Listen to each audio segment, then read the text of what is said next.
Was somebody saying something?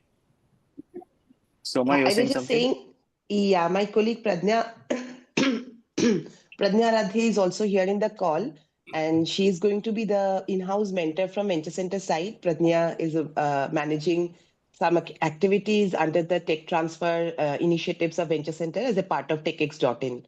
So just briefly wanted to mention this. Yeah, over to you, Dr. Parikumar. Please continue.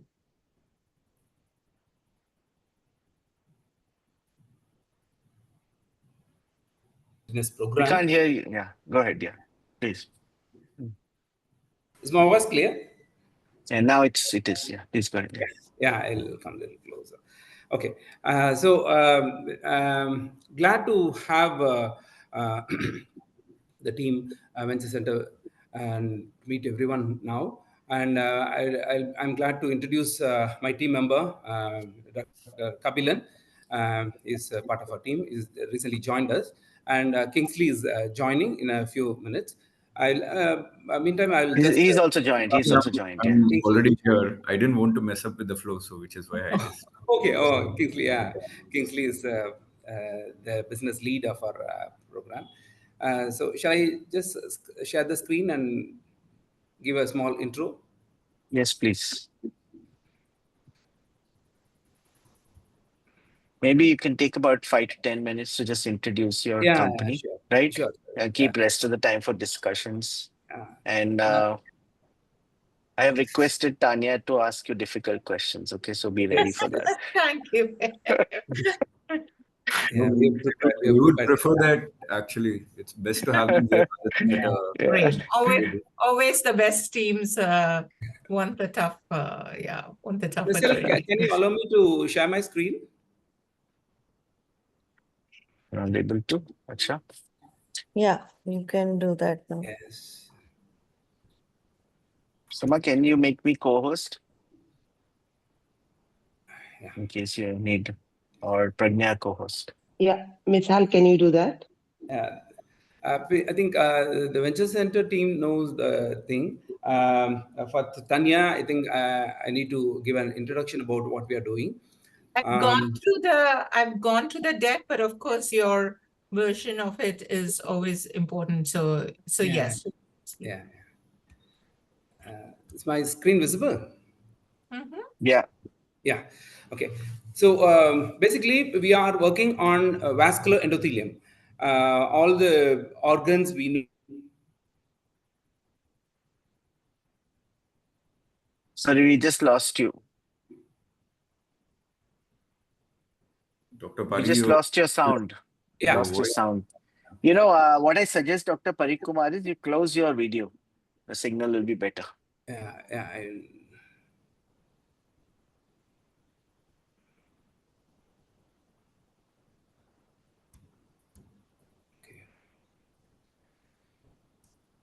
Okay. Now, can you hear me? Yeah, go ahead. Yeah. So we have clues about health, knowing the health status of all the organs, except one organ, which is the vascular endothelium. We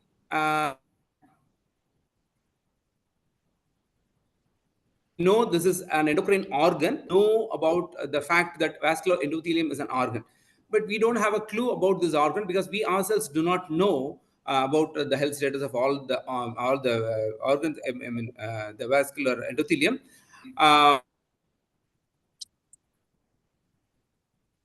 So we are losing you in between.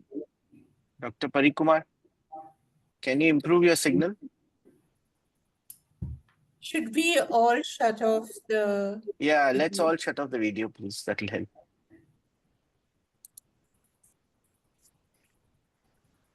Dr. Pari, just confirm if you're actually able to hear us, because we are not able to hear you.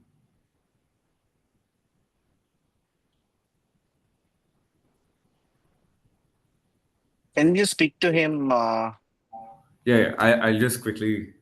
Yeah, and if he's having trouble, you can do it too.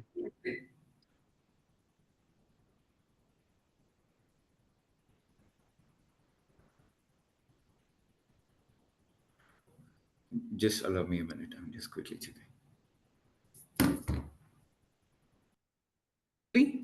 Am I audible? You just become audible now. Yeah. Okay. So we have come up with this concept called blood vessel sampling, where we take a portion of blood vessel from the body, which was thought to be impossible. So we have this set of youngsters, popular people in the country, those who have lost their lives due to myocardial infarction, heart attack, and we dug deep into the reasoning why it happens, why we are not able to predict or prevent these vascular events earlier. The scientific reason lies behind in this scientific concept called Virchow's triad, which is about 150-year-old concept. It speaks about three components: viscosity, velocity, and vessel wall health. We have provision to measure the viscosity and velocity. Vessel wall health is totally empty, in the sense we don't have any direct way of measuring the vessel wall health. So we are making diagnosis based on only 2/3 of health information about the blood vessels. The vessel wall health per se is totally ignored. So what we recommend is we have to incorporate all the three components of Virchow's triad: viscosity, velocity, and vessel wall width, which contribute to any blood vessel block in the body. So we recommend that all the three components have to be incorporated into making diagnosis. So we have come up with an index score which includes all the three components. Score of 11, up to 4 it is low risk, up to 7 it is moderate risk, more than 8 we call it high risk. So taking a blood vessel portion or 1 mm or 2 mm blood vessel from the conjunctiva is the easiest thing that we can do, easiest way to get a blood vessel from the body. And it is the most minimally invasive procedure. It is absolutely painless, no collateral tissue damage, can be repeated, and it just heals in 24 hours without any scarring. So with this observational study that we have done in Ramachandra Medical College, up to 20% of normal people, those who came for cataract surgery, have shown to have vasculitis, vascular inflammation, which is not likely to be observed. Even the pathologists themselves have, they were shocked to observe this kind of observations. So here is the picture of neutrophil infiltration through the endothelium, which is not a normal phenomenon. So we have covered the entire process of collecting the sample, processing it, and making the diagnosis. Entire thing process, everything is covered under patent, copyright, and trademark. We got patent granted in India, UK, and in Australia. We got our work published by British Medical Journal Innovations last year.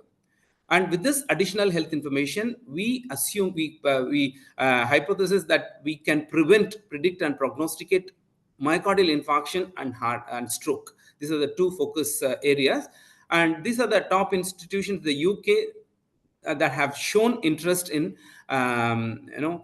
taking this forward, working with us. In India, 9 institutions have signed MOUs and expression of interest with us, especially the Sankara Group of Eye Hospital, which is likely to begin the clinical trial next month after the approval of ethical committee. And the outcome, what we expect out of this whole work is the way diabetes is treated will have a major transition by categorizing the diabetic patients as risky and non-risky diabetics.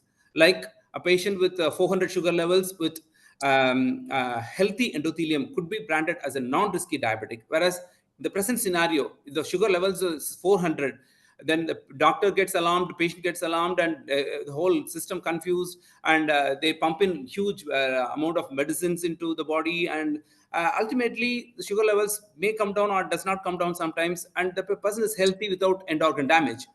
Whereas on the other side, just 100 milligram sugar level, well-controlled diabetics land up with a lot of endothelial damage and end organ damage, and a lot of complications we come across.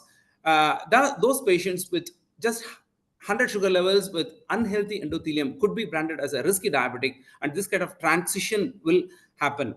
And the risky patients could be treated aggressively with nitric oxide precursors orally or intravenously, and we will be able to predict these vascular events. And understanding vascular endothelium will make the diagnosis complete, because we don't have explanation for so many unwanted deaths and unwanted stroke. Even yesterday, I had a patient, 20-year-old girl, landed up with Bell's palsy. we don't have explanation for all these happenings. Maybe if we can come up with this endothelial study, because the whole world knows endothelium is very important organ, very important structure in the body, but we don't have direct way of measuring that. So now we are providing the vascular endothelium available for diagnosis, and we make it available for understanding the endothelium. We don't have knowledge about endothelium, so there is no normative data worldwide. So we want to make things plain, and health status, to improve the health status in a better way by understanding the vascular endothelium.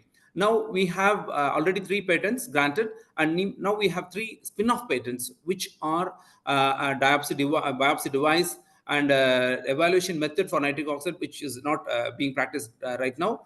And we have early cancer detection with eye drops, and which is a spin-off of this concept. So this is the small team that we are working with. Dr. Shobna is my wife and the lead in this team. Jayanthan Kingsley is the business head, and we have a small medical team also, along with Dr. Kabilan now.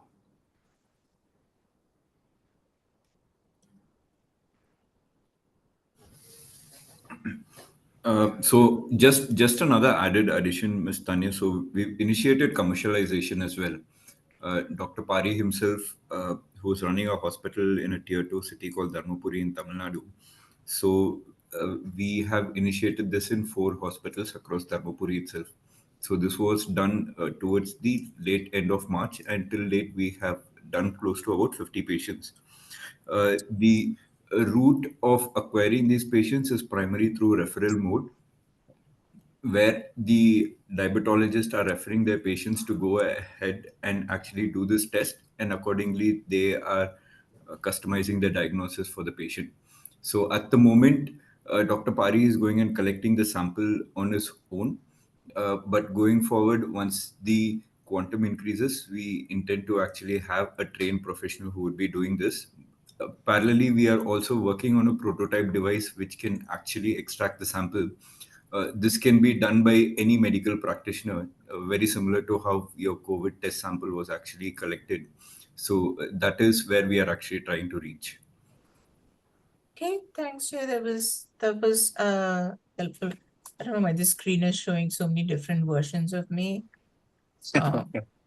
One of me, so I have no idea why it's duplicating. So can you unshare? Can you just stop sharing, Dr. Parikumar? Yeah, that will solve the problem. Yeah. Yes. Yes. Yeah. Thanks. So thank you. That was interesting. I have several questions. I think my first question is, when one is building a company, one has to always define what your strength is, right? Like, am I a therapeutic person? Am I a screening person? Am I a sample procurement, a research tool person, or am I a diagnostic person? So you seem to have 2 levels of innovation going on. One is sample procurement itself, that earlier in the field, they were not able to procure vascular endothelium. You seem to have found a way to do that through your pinch biopsies. So my first question is your patent protecting you for sample procurement? Yeah, sample procurement per se is a kind of a small biopsy category of work. So there's nothing unique about it. There's nothing. I mean, of course, it's unique in that you all found it, but so here's what I'm trying to do. So you understand my line of questioning is, when you try to build value in a company, there are all these different kinds of activities going on, right? And it's very important to be able to assess value to where you have a competitive advantage. So that's where my line of questioning is going. So is the pinch biopsy, what, if anything, about your process allows for procurement of the sample? Let's just talk about sample procurement before we even talk about the diagnostic. Yeah, procurement of the sample is kind of normal practice being done in medical world. It is normally done. But for this purpose, from this conjunctival tissue, it is not done for this purpose. So the purpose is differing.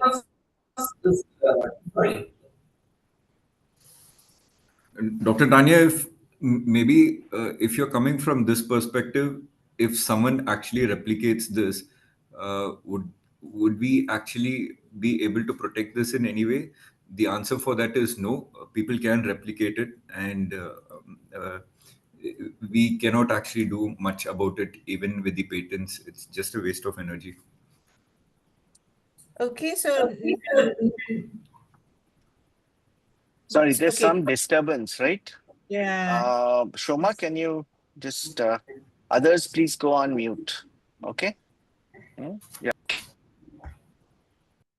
Okay, so then I can move on, but I just want to I want to make sure, why was procurement of the vascular endothelial sample not done before? I mean, we have several tests that are in development that validate the fact that the vascular endothelial ileum is an important organ to focus on. So why wasn't it done before? There are some practices being done right now where they do catheterization for cardiovascular disease treatments. So during that major procedure in a highly sophisticated setup, they procure some cells, that too from the major vessels. From larger vessels, they take samples. But the problem is in heart attack, not the major vessel block alone is the problem. It is a microvasculature that is very, very important. More than 70% of heart attack is caused by microvasculature disease or myocardial ischemic disease. It is called Excellent. non-obstructive. Excellent. So let me stop you there right away. So you see, because when you're talking about this, I do think you have to bring that up as well, right? Because that is a change in what we call standard of care and workflow. If something was not done earlier and y'all are doing it a new way because of this finding, so it's important that, so you know, when you look at different levels that a company is doing well, you look at why has the technology not been adapted before? Why has it not been adopted earlier? And I think you give a fantastic reasoning in saying that actually it is done. This is good for you because you don't want to be the first person who's going around telling everybody we are building a diagnostic on vascular endothelial. I think entrepreneurs love to do this. They always love to say they're first in the world, and I'm always trying to teach them, you can be first in some things. It is better to go on literature for other things, right? Because it is being proved before. So I think as you polish your story, bringing up the fact that catheterization of large vessels is done at a cardiologist's office, but what you're enabling is what I'm calling a more convenient access point, right? Because you're now in your ophthalmologist office. You now don't have to go through this invasive biopsy. You're doing a bunch. So I think it's something you need to tell in your storyline as how you're opening up the market because of access to the biopsy. This is just level one, but I think it's very important actually. It helps your story, right? Yes. Yeah. Okay, so that is on sample procurement. Now let me ask you the next and very important question. So it's interesting that you, so the point of capture of the patient, why is it the GP? Sorry, do you call it GP? Yes, I'm forgetting now. General physician, right?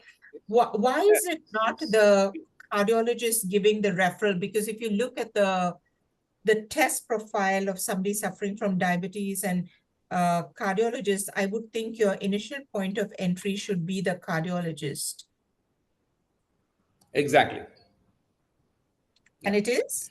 We also think, we also think a diabetologist also could play a major role, because diabetes is coming up in a big way, like it's kind of a pandemic.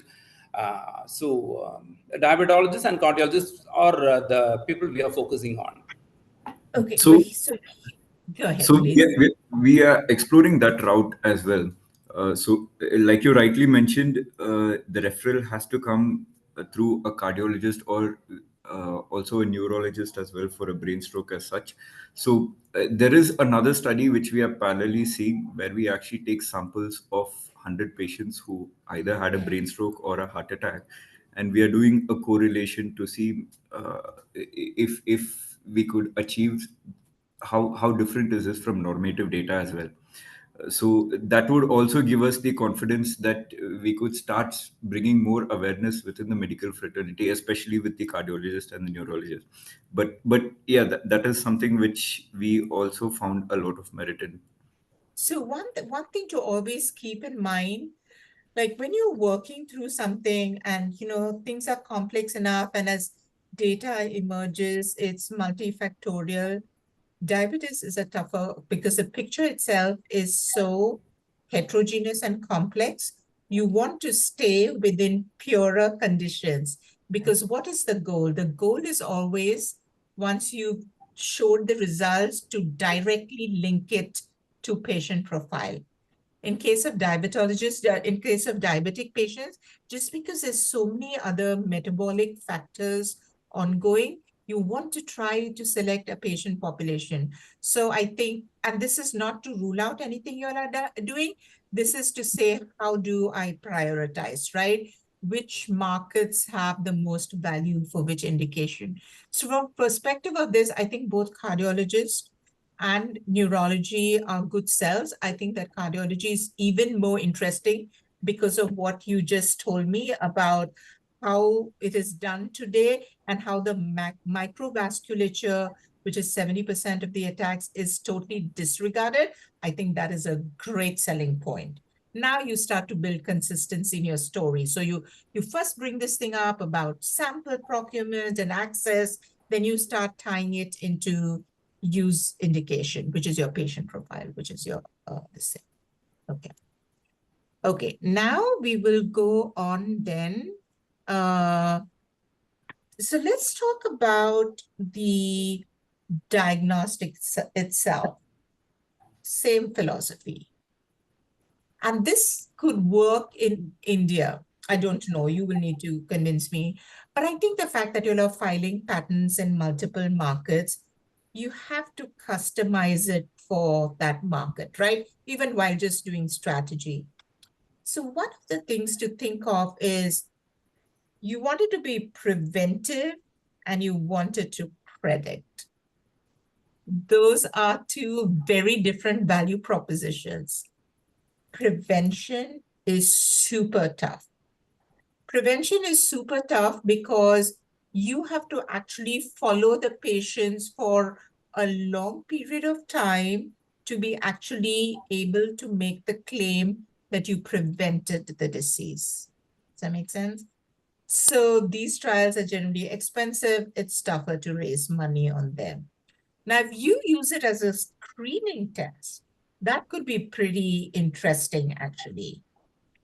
In that case, I have a different line of question for you, but I want to pause there and see if that makes sense to you all, or if you all had questions.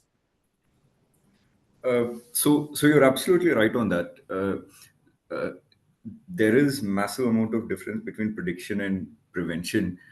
So we are taking the latter route. We want to initiate ourselves as a screening test, as a prediction test.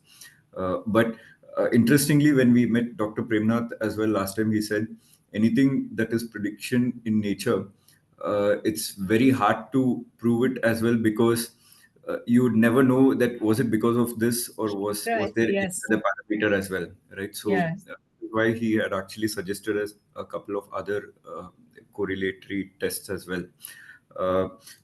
But we are quite clear, we want to initiate as a screening test, gather the data, establish normative data, and make data as the USP. And once we are confident that we know what causes this based on the profile of the patient, then we want to explore the option of can we reverse it, or is there something which we can do to actually prevent it. But at this point, in our minds, it's quite clear we want to initiate it as a screening test. So let's do one thing. Why not, as we continue to work together? I think one thing that is important, and I reserve the right to change my mind as I hear more about your story. But I would say, especially if you can start stratifying patients, if your data turns out to be quantitative and you're able to come up with risk scores, like look at the way CRP evolved. I can tell you, people think that it's easy. So we actually looked at a biomarker for cardiovascular risk, LPPLA2, and that CRP, I don't think people realize it took more than 10 to 12 years to validate that biomarker. But once that is validated, then you have a home stretch. So I think the ability to be able to stratify patients. So here are the questions I want you all to answer for next time is, do you think on the data that you generate, you will be able to generate risk scores which would stratify a patient into low, moderate, and high risk? You can. I can see you nodding your head. Well, Yes. if you can. ENDT index table, which you spoke about, you could just elaborate on that. Yeah, we have come up with a score, index score, and it's definitely possible to categorize patients and based on this index score and modify treatment accordingly. It is possible.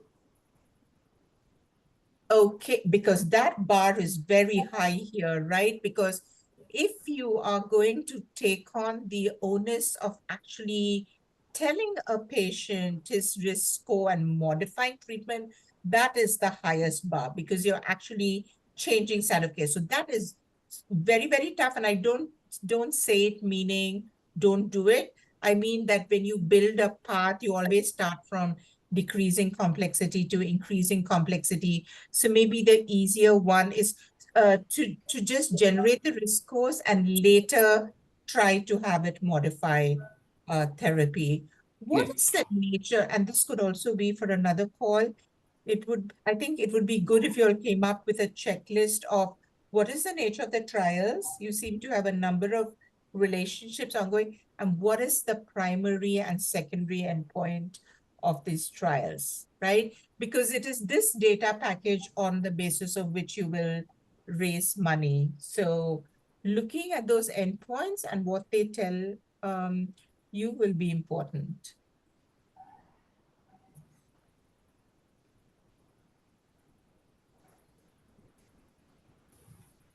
Can you just repeat your question, Tanya?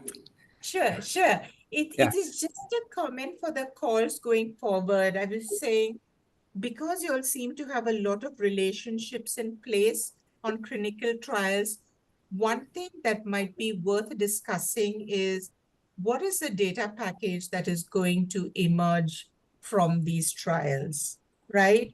Because looking at how that data is going to guide a cardiologist or a diabetologist or anything, one can then look at, like I'm a big fan of training my entrepreneurs to look at the label. Like if you look at what is the label on a test or what is the label on a device, then you can back work and say, these are the claims that I need to substantiate, right? And then you have a good idea of what your clinical trial design is and this thing.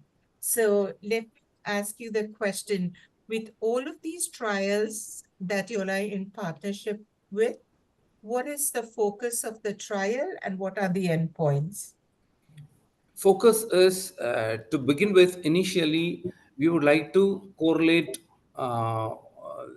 with normal patients with myocardial infarction patients. For example, 100 young heart attack patients and young stroke patients. 100 patients will select, and parallelly we will have comparison of 100 patients of the same age group with normal lifestyle, normal investigations, everything. So we'll have a comparative study and we'll try to correlate the disease with myocardial infarction is our first thing that we would like to do.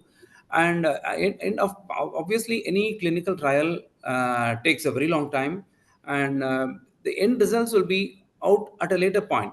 For example, we have signed an MOU with the Sankara Group of Eye Hospital, which they have agreed to perform 10,000 samples in the next 6 months. After the ethical committee approval, 10,000 samples they have assured. So once we reach these big numbers, then only we will know how to modify our approach of doing this investigation, because there is no normative data worldwide. No one can say definitely this is what is going to happen.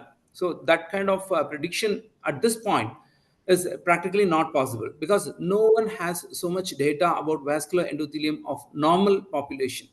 The data that is available in the world is the normal endothelial cell health data is from the animal models or from the samples taken from the catheterization procedures or IV procedures.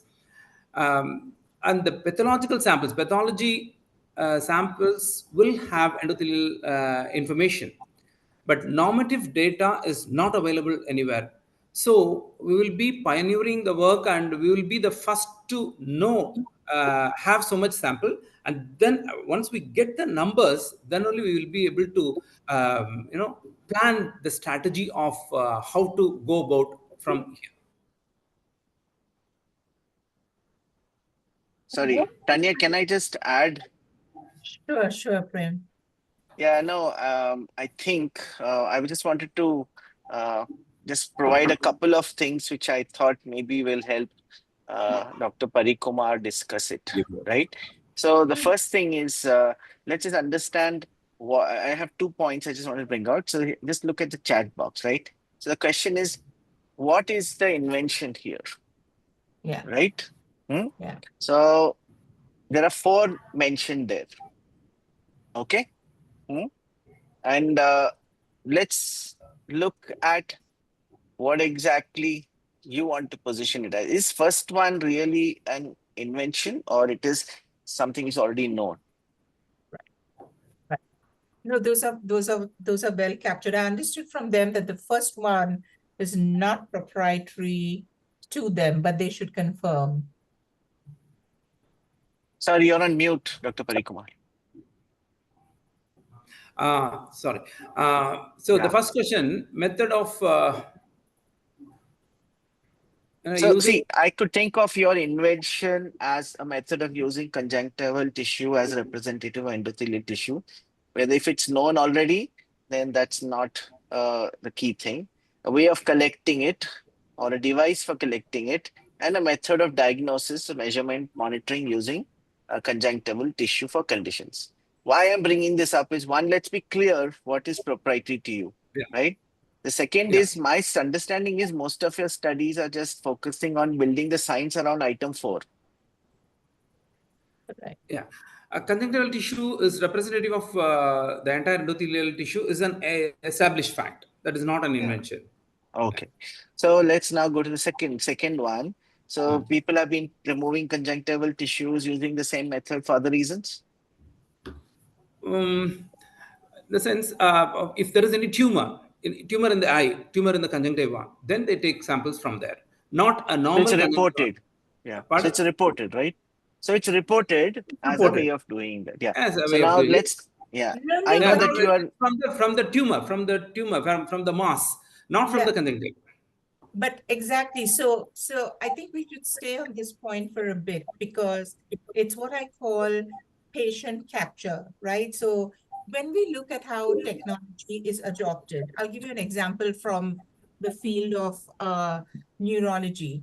Deep brain stimulation, neuromodulation through deep brain surgery is proved to be super effective.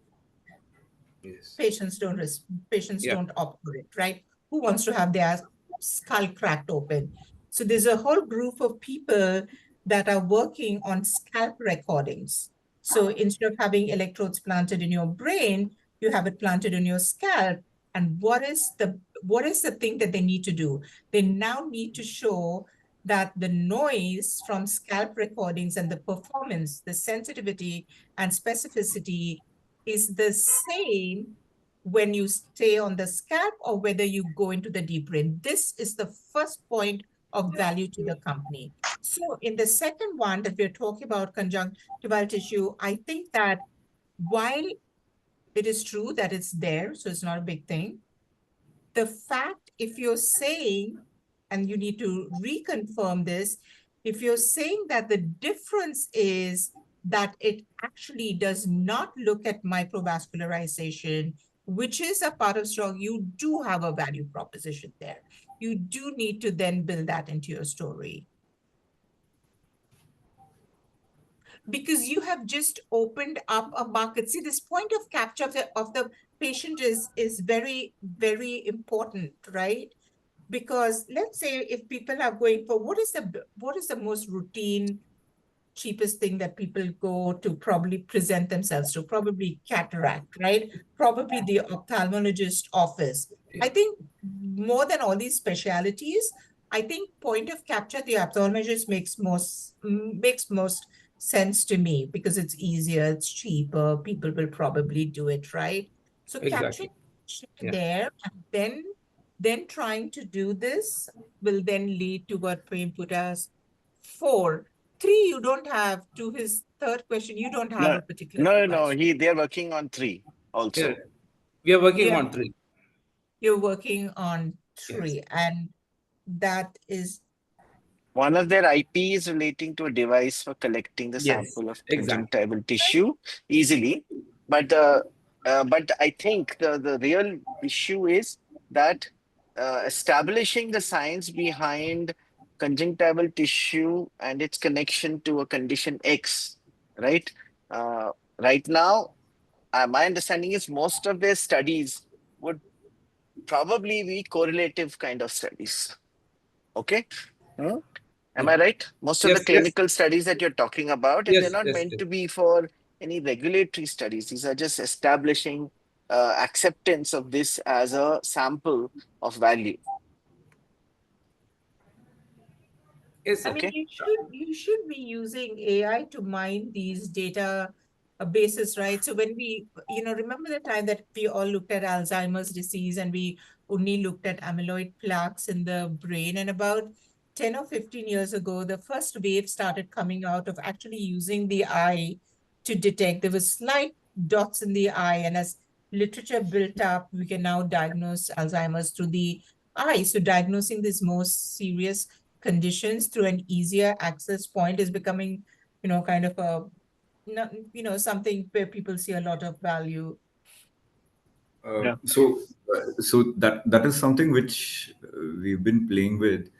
We've hit certain logistical challenges with this because most of the diagnostic chains which we see, they use a compound microscope, and for you to actually magnify this at different magnifications, so the number of images are actually much larger. It goes sometimes even to the scale of 200 to 400. Whereas if they had used a whole image microscope, so the system itself will have the option of enlarging or minimizing it at different parts of the sample. So this is something which only maybe a tier 1 or in some cases a tier 2 diagnostic chain actually does this. But at the moment, we see doing it manually is much faster than feeding it to a system and getting it to do it. Oh, I see, because it doesn't exist. Yeah. Right. So it's not AI per se, but it's more of machine learning where we are actually giving system the data and asking it to stratify or do the profiling. So we are feeding it certain other data sets as well. What is the other history conditions of the patient? Any other family history of it, or the age and certain other parameters as well, so that this would also help us predict are these also certain other parameters which would actually show you how the damage of the endothelium cells actually happen. It's very much at its nascent stage. But it's primarily the microscope issue why we couldn't actually scale on that, which we are hoping to take it in stage 2. Once we take up a sizable amount of samples, then we want to explore that out. Sure. Okay. So the other thing which I was just putting down is a second comment which I have there. How are we positioning the test, whatever you're doing, right?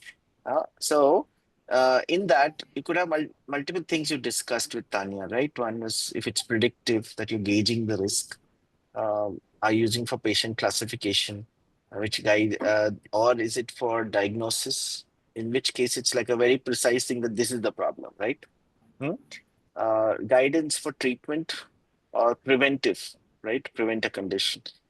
We discussed that the preventive part is, it's more, it's interesting to Dr. Parikumar as a doctor, but as a business, it's a hard one to crack, right?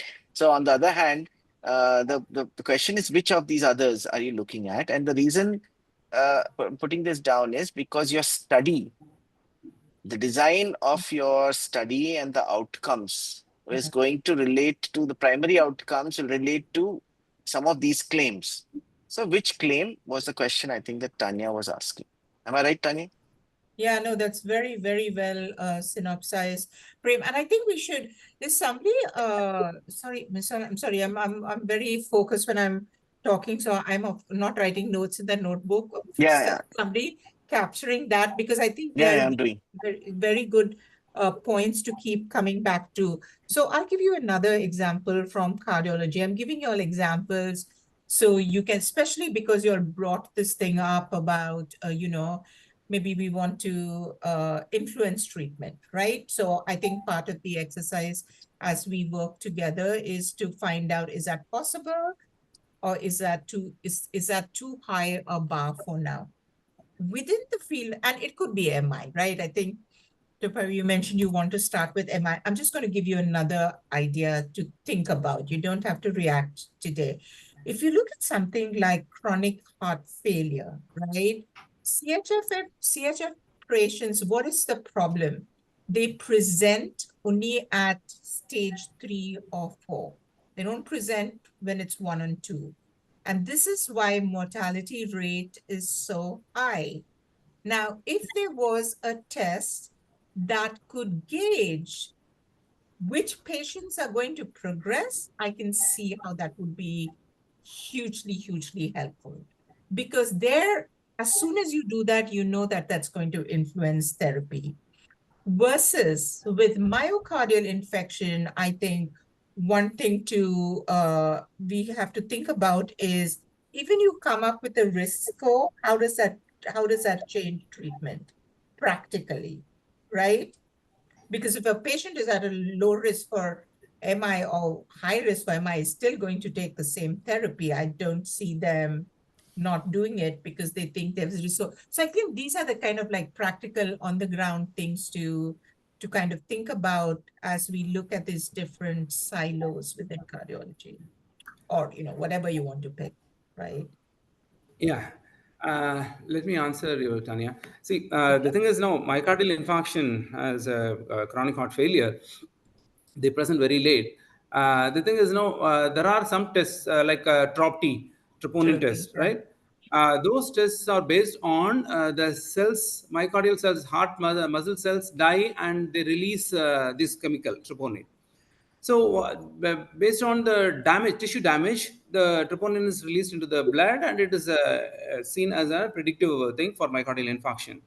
So after the damage happens, after the myocardial cells begin to die, troponin levels increase in the blood. So it is a kind of reactive test. And even all the imaging techniques, be it echocardiogram or retinopathy examinations, all those imaging techniques pick up the damage after it happens.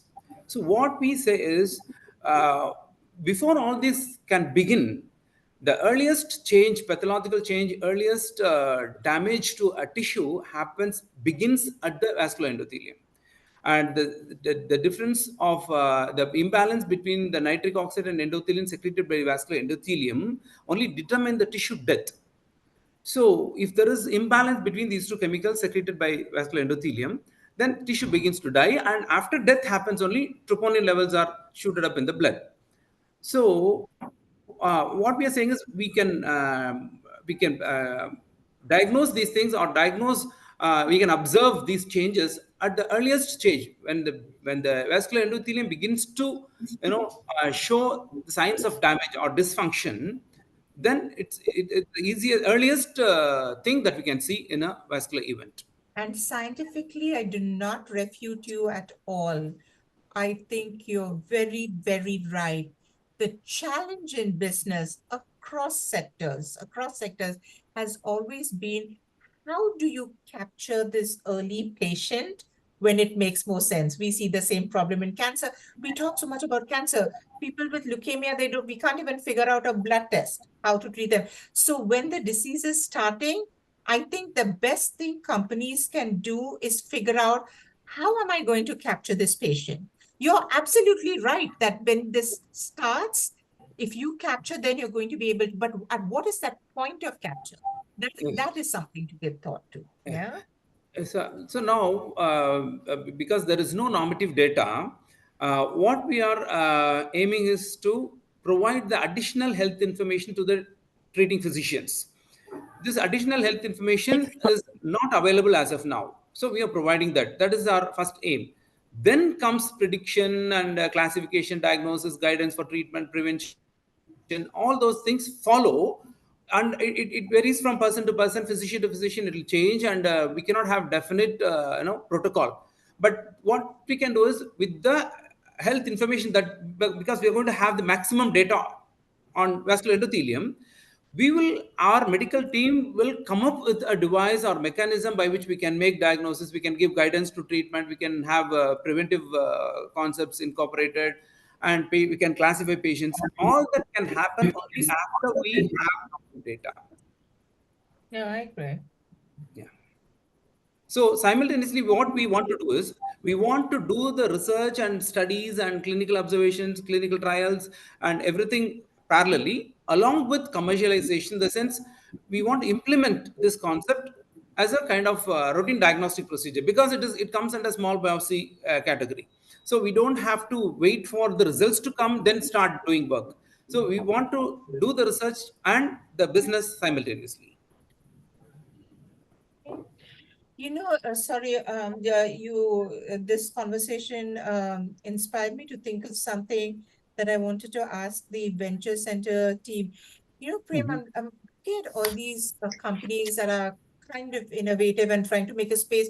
We do something equivalent here is, what do you think about working with the entrepreneurs to actually generate a list of questions that they actually go and talk to the stakeholders about?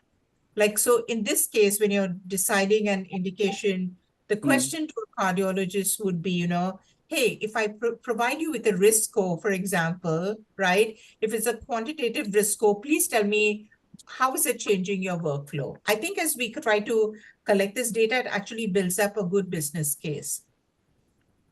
Yes, no, that's true. I mean, that is what we usually do. In this case, since Dr. Parikumar is a clinician, he has probably used his networks to do it to the extent that he can. But I'm just saying that that's definitely the right thing to do. So this is a key question in terms of who will buy what for what reason, right? And what is their motivation for it, right? And what are the questions they have? So suppose they say that, yes, we can screen a patient for this particular condition. Okay, if that's a claim that you're making as a company, if that is a claim that you're making as a company, then the doctor should actually believe that that claim has some significant merit, right? And that it fits into his scheme of things in terms of how he wants to treat the patient, right? If you are creating the base for it, the science behind it, that is time consuming, costly, and so on and so forth. If it is there, it's already falls into place in the workflow that they are doing or their clinical guidance notes, then it definitely makes it much easier to sell a product, right? Yeah. So that is one thing which you need to think about. But you're right. So we'll do that. So Tanya, that you're answering your question, yes. Setting up those questions and asking people, would this be of use to you, and how would you use it? What do you need? What would you do with it? All of those kind of things is something we should be doing here as well. Yeah, and across the companies we can work on this, because this, right, Prem, is also sounding, Dr. Parikumar, as like it's biomarker discovery in a way, right? Because what you're saying is, hey, I have a new biomarker. I'm going to validate this biomarker, right? So it actually becomes, and this is why I say you have to think so much about, what is the DNA of my company? Am I a diagnostic company? Am I a biomarker company, by the way, which is a completely different ball game? Because in a biomarker company, let's say your biomarker is the vascular endothelium. The data that you generate is completely different. Your clinical trial is completely different. Then you don't worry about the screening. You don't worry about, how am I going to do the test? How am I going to roll it out? You worry about, what data do I want to collect to show cardiologists, or, by the way, pharma, when they're designing clinical trials, that I have a validated biomarker that they can look, against CRP or troponin or things. There is huge value to those kind of exercises and, business Yes, development. Tanya. Yeah, we would like to say here, as of now, we are doing histopathological examination alone, examining the slides under microscope. That's what we are doing. This test reveals us the tissue damage. Okay. The next phase, what we are planning to do is, like you said, we are planning to work on the biomarkers, which is nitric oxide, endothelin, and E-selectin. These are the three biochemical markers we would like to investigate on the samples, right? Can I just ask you a question? But I'm glad you're incorporating E-selectin. Have you thought of incorporating like ICAM or something which is about functional integrity of the membrane, or not? It's just a question. No, we have not thought in those lines. Why did you think of selectin?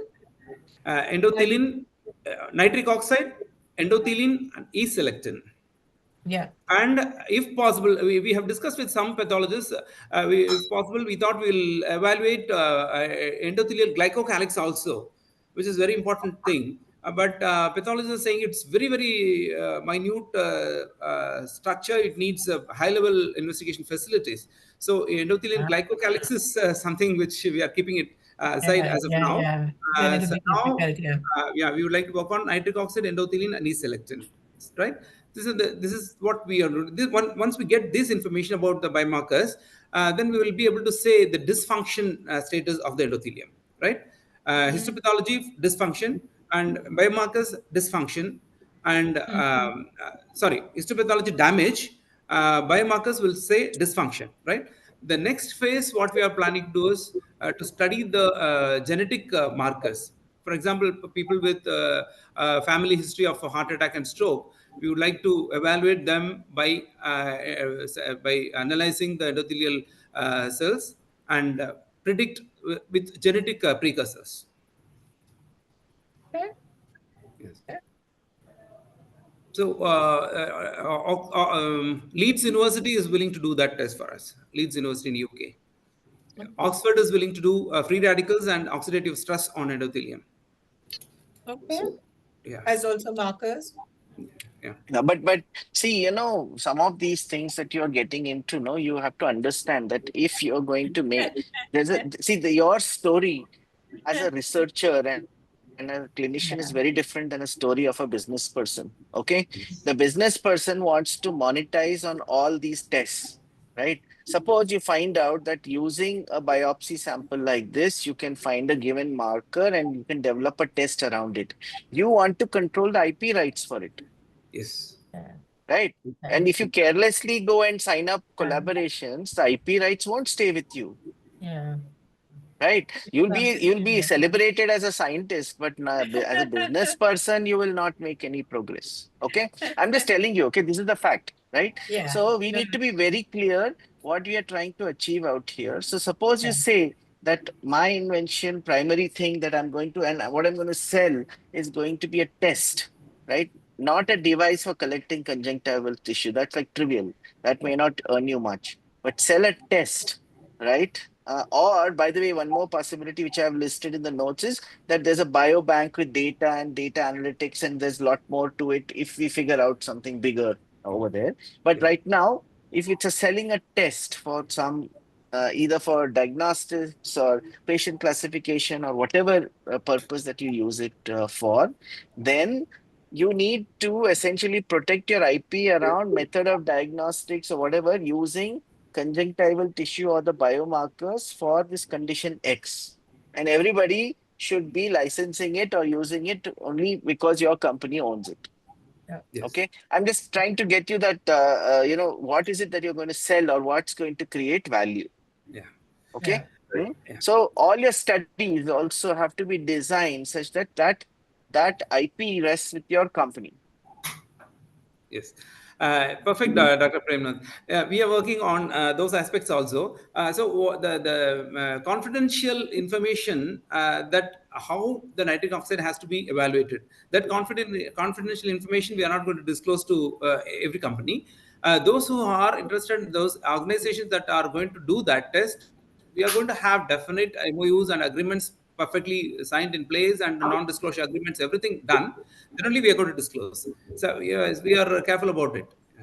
Yeah, no. So what I'm trying to say is that if let's say that you need to establish some data for filing a patent, saying that this biomarker in this indicates something about this, what you're trying to do is raise money to do that. Yeah. Okay, then that becomes the goal of your current journey, right? Yeah. So fundraise for specifically doing these studies so that you can file IP and protect it and then take it in. So correct me, Tanya, if I'm if I'm wrong there. But spot on. Okay. So just to come, I mean, for today, I think we have discussed this. I just wanted to understand. So my suggestion is today's meeting, we can put down a few points which you can work on and come back in the next meeting. So Tanya, do you want to suggest a few things that they should be putting together? Well, the same things that I mentioned, Prem, I think it's if you'll make a list of all of these. So first, I think consolidating all of this, maybe you could do a slide on what is the workflow today and the diagnosis and the treatment. Pick a particular patient profile. Maybe this is actually the first exercise. Pick different patient profiles, and then we can use it as a working whiteboard to keep referring to it. I would seriously put all the list of studies. I think this is the most important thing. Put all the universities, the name of the study, and the endpoint of the study, right? Because this will help design the business plan. Because to Prem's point, everything is not going to become a translatable activity. Some it is just going to be to advance research. But from that, cherry picking what makes the most commercial value would be an important exercise in itself. So if you all just did that with all the relationships that you'll have, all the credas or whatever you'll have, that is and the endpoints, don't forget to put the endpoints. That could be a next follow-up call. Do you have agreements, by the way, in place for them? Or you're in the process of? Yeah, that's what she means by CRADA. Okay, CRADA. Do you have those? CRAD. No, that's a US nomenclature for collaborative research and development. We do have agreements in place, Dr. Premnath. We'll just cross-check with CRADA's rules and see. Or anything, Prem's right. I'm using US. Anything. Just if you even put the nature of the study. So there are two things we're trying to assess. We're trying to assess how much of these studies start date and end date. Okay. How much of those studies is going to result in a data package? What is the value of the data package? When will it be generated? What does it mean in terms of IP, right? Is it things that belong entirely to you? Because it's not about NDA, right? Everybody respects NDA. It's more when people are exposed to these things, then everybody can go and do whatever they want to do. So then to see how you can control what might be the highest value from all of that. So we can spend the next session doing that. So the first thing, Jayantan, is pick a few target profiles, target patient profiles, right? Let's say this kind of cardiology patient. Then you work the workflow, saying we'll do this step by step. What will you get out of it, and what will you do with that information? A Right. doctor will do for that particular patient profile, right? And then the clinical studies, you can list those at the universities. Endpoints. Endpoints means what is the primary outcome that is being studied, right? Does this happen or not, right? Can you predict this or not? Whatever it is that you have listed, right? Right. And look up your IP terms for that. So one of the things that you should try and do in this accelerator, I feel, is that you should get a good handle on a very simple story that this is what you're going to sell, and this is why people will buy it. Okay. And when they buy it, this is the value it creates for them compared to other alternatives. And if it does so, how valuable is it? Right? If that story can bring out without holes, if it can be brought out. And by the way, when I say this, it looks simple, but there are multiple choices you have. You could have gone many ways. Now, question is which one is the strongest case? I think probably Tanya can advise on that as we progress ahead. Sure. No? Okay. By the way, for this accelerator, your current goal is to raise investments or grants, or what are you trying to do? What is your immediate goal right now? Kingsley? So, Dr. Parimal, we are actually looking at raising investment, What is the size of the investment you're looking at to do what? So at this stage, we are looking at about, say, 1 million, which is about 8.2, 8.3 CR. And the usage, which is one of the reasons why we've parallelly been pushing commercialization as well, to show that there is business viability in this. And how the investment will be used, one certain portion of it would be towards continuing further research into this. And the other chunk would be in terms of how do we actually fine-tune this device so the usage can be more large scale. Second, we want to start seriously working on the machine learning aspect as well, because we see this data is the one which is going to be the USP of the company going forward, and we want to set up the IT infrastructure for it and have a strong machine learning system which can actually do the profiling. And the third aspect of it would be in terms of spreading the communication both within the medical fraternity and to the public as well. So that in a staged manner, first through referrals, and then we target certain cohorts, and then we see if there is more merit in it, then we take it to the mass market. Can I just stop 1 minute here? Huh? Just so, Jayantan, one thing to remember, I do need to leave in about minutes. I still have a call to do, but I can hang on till you finish. No, hang on. Tanya, you can go ahead. Yeah. I no problems. I'll list whatever we have discussed, and we can take it from their next meeting. So Pragnya, you will need to figure out suitable times for the next meeting. Okay. Yeah. Shoma, you want to conclude the meeting? Or Shoma is there or not? I'm there. Yeah. Yes. Yeah. Thank you so much, Tanya. So I think we are scheduling some meetings with you for some of the other companies as well. And Misal also reached back to you. Maybe we will, pick up another set of schedule for this month as well separately, because now there are 3 companies. So if you can let us know what works comfortably to manage all of them. So the dates I gave are the ones, but it's been a while now, and by the time the calendar fills up, it's summer, so it's crazy. You can just use the dates I already gave, Misal. Okay. Already gave her that. Sure. All right. We'll chat about that separately then again. Yeah. Thank you so much. Thanks a lot, Tanya. Bye. Thank you, Tanya. Thank you, nice Tanya. meeting you. Yeah. Thank you. Can others stay for a minute, please? I'll just conclude. Yeah, sure. Yes, sir. Yeah, Jason, I just wanted to conclude with one point. See, Okay. there is a different approach when you try to show that the business is viable versus the different approach in showing how big the business could be. Okay? Early stage investors are not interested in the former. Okay. They're not interested in seeing whether your business is viable or not. They want to know how big is the opportunity. Yes. Okay? That is why you see, say, investments in Flipkart and so on and so forth when they're loss making, right? Because it's a big opportunity. So your focus, if you want to tell the story in the beginning, has to be how big is the opportunity. Okay? So it has to, I would suggest, don't worry too much about, see, whatever little sales and all that you can do is not going to be much. And Right. and if they use that number to say that you're worth only so much, you will get very little money. Right. Okay. Okay. So that you can test it out. It gives you some information that's okay, or some studies and so on. But the heart of your current focus should be, how do I show that I'm onto gold? Right.